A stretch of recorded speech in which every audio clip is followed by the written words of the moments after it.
Magluto tayo ng kamjatang.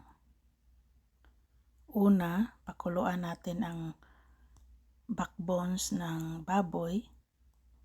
Lagyan natin ng dahon ng paminta. Pagkatapos, itatapon natin at hugasan malinis yung mga impurities doon.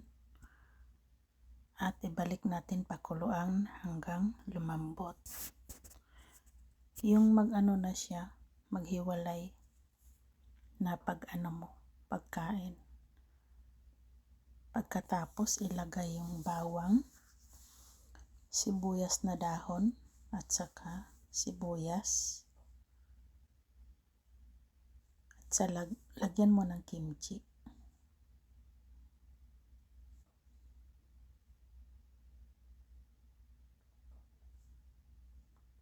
Maliit lang ang pag-slice sa kimchi para mabilis maluto. Lulutuin ang kimchi kasi fresh yan.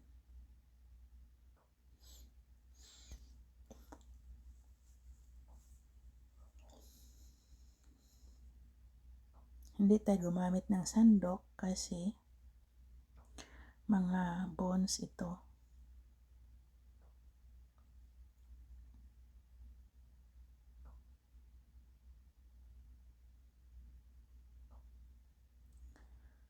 At sa pagpakulo pala sa karne, lagyan mo ng luya para walang amoy ang karne. At ilalagay na natin ang patatas.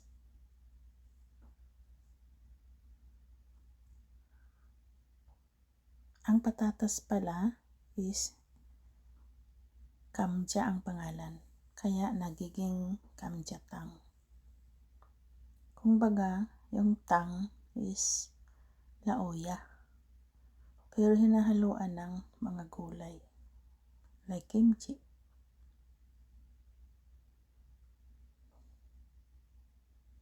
Pwede pa ito lagyan ng gabi, pero unprepared kasi si gabi, kailangan pa tayo magpakulo, so ito na lang.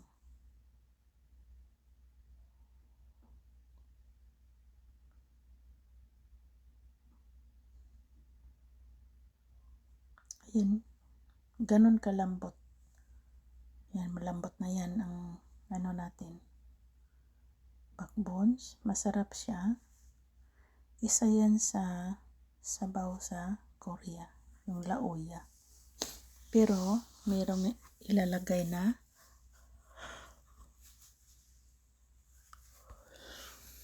maglalagay ng kimchi.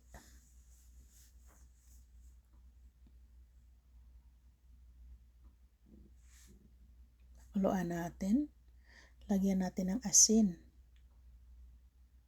Rock salt ang nilalagay ko dito kasi matabang siya. Kahit may timpla na ang kimchi, matabang pa rin kasi of course nilalagyan natin ng tubig.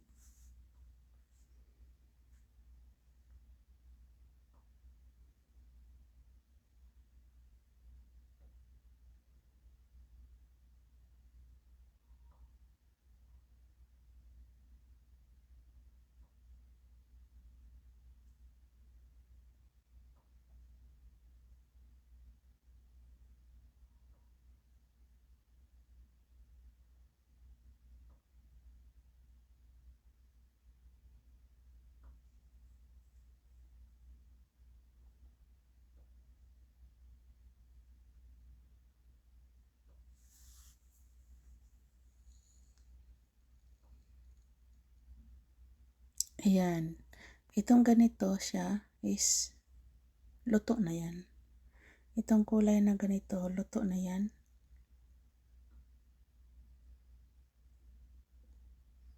So, baliktad rin, i-move lang natin, no, para hindi siya mag-dry sa ibabaw. Kaya check tayo ng check. Ganun, natatanggal na yung laman. Tapos yung patatas, durugin. Dudurugin.